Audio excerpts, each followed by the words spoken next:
Good morning, everyone, and welcome to the Leagues Cup press conference featuring Colorado Rapids head coach Chris Armas and Colorado Rapids midfielder Djordje Mihailovic. We do have a question here in the room, and then we will be heading over to Zoom. So we can have the first question to Daniel. Gracias. Hey, Coach, after the drama and the penalty kicks, so how's the team, the confidence, the locker room the last few days? Did it say midfielder or holding midfielder? You a six? Yeah. You were six. Yeah.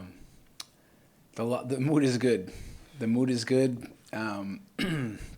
As you could imagine, as footballers, as coaches, those types of games, those types of performances, those types of wins, drama against a team like Club America, 4 Mexican teams in a row, it's only this can give teams, individuals, real self-belief that they can hang with anybody, that they can win. So the mood is good. And what I would say is that these guys are really impressive as footballers. We've not ever really gotten too high or low this year. We've always had good responses in tough times, and I think we stay realistic in the good moments. But we certainly have enjoyed the trip. We packed our bags for the long one, and it's been good. For this game, any injured player not available, or what can you say about it? No, we come out of the game healthy. Obviously, Kevin Cabral is injured for some time ago, but no, we're healthy. And last one for me, for Djordje, the LAFC, what have you seen in this team? What do you expect for your opponent? What kind of match? Yeah. I think since they've come into the league, they've been one of the best teams, not only in the West, but the whole MLS. And yeah, they pose a different threat than Club America with certain characteristics of certain players. So we know the last time we played here, it wasn't our best game, but we know what it takes to beat these teams. We beat them at home, they beat us here, and yeah, third time's a charm. Okay, we're going to head over to Zoom. Matt, go ahead. Hi, Chris. Hi, Djordje. Can you hear me? We hear you. Okay. Chris, I've been out to training a few times, obviously not this week with you guys being out of Colorado, but I've seen what you guys worked on for penalties. So questions for both of you. We know how important that threat maybe has been for Zach, but how important has that been to the process for the players taking the penalties and feeling confident in getting results in PKs? Thank you. Yeah, Matt, listen, in our world here, the margins are thin, and in penalties, they're even thinner. Is it a coin toss? Maybe not. You know, you have a good goalkeeper. He can sway things, which I think he did with a goal himself and a big save, the 5th shot. And when you also have technical players with a lot of self-belief and confidence, that they also can sway those moments. Because sometimes it is about being up for the moment and not being fearful of it, to step up and stand tall. So part of that in the prep is a little strategy of how we, play certain shooters, but in the lead up that we do include these penalties in training, in between little small-sided games at the end of training. So just to make the guys slightly more comfortable and confident when and if the moment comes. Okay, we're going to head over to Mitchell. Mitchell, go ahead. Hey guys, Coach, you've talked about Zach Steffen all year, whether it was through downtimes, talked about his work ethic and his presence in the locker room. But this question is more for Djordje. What do you see from Zach on a day-to-day basis that sort of has him prepared for these big moments and as a leader on the team? The first thing I could talk about with Zach is who he is as a human. And he's very humble, very hardworking, down to earth. And these are the kinds of guys, when they have those characteristics, they're naturally such a good leader.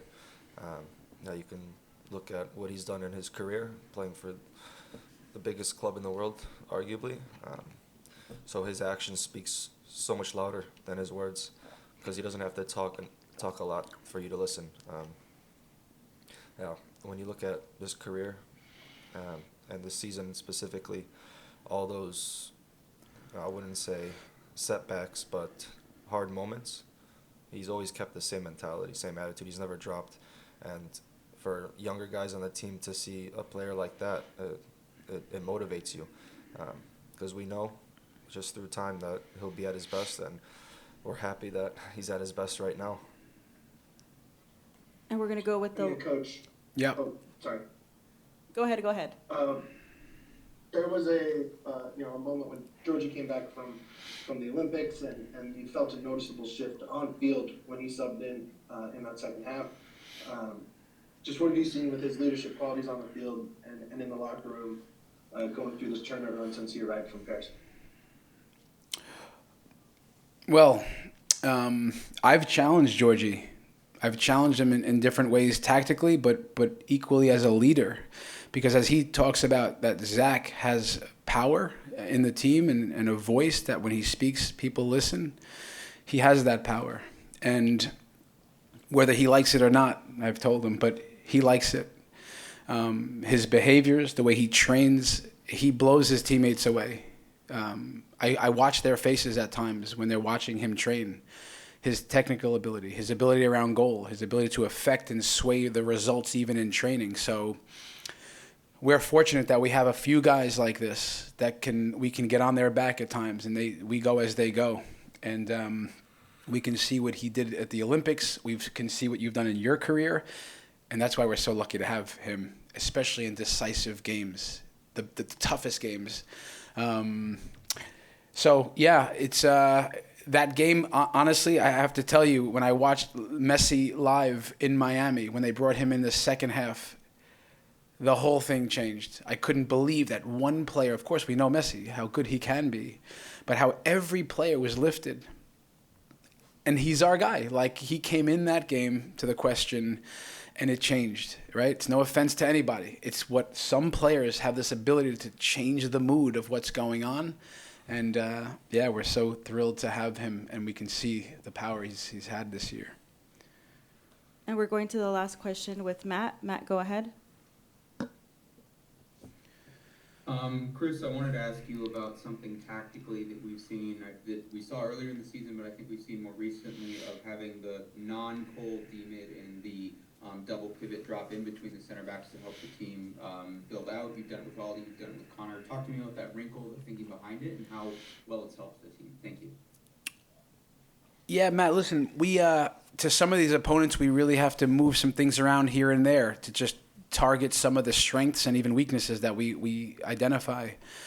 But principally, like many teams, but for us as a coaching staff, creating a little +1, right? Especially as we build attacks. So if we're seeing America in a 4-4-2, build pressure with 2, we're trying to create the 3. So if we're kicking a 6 either wide or into the back line, that starts to help the advancing of the ball. So oftentimes it's with a 6, sometimes it's with a shallow fullback. So that's oftentimes what we will do in possession. Thank you very much to both. Good luck tomorrow. Thank you. Thank you. Thanks, everyone.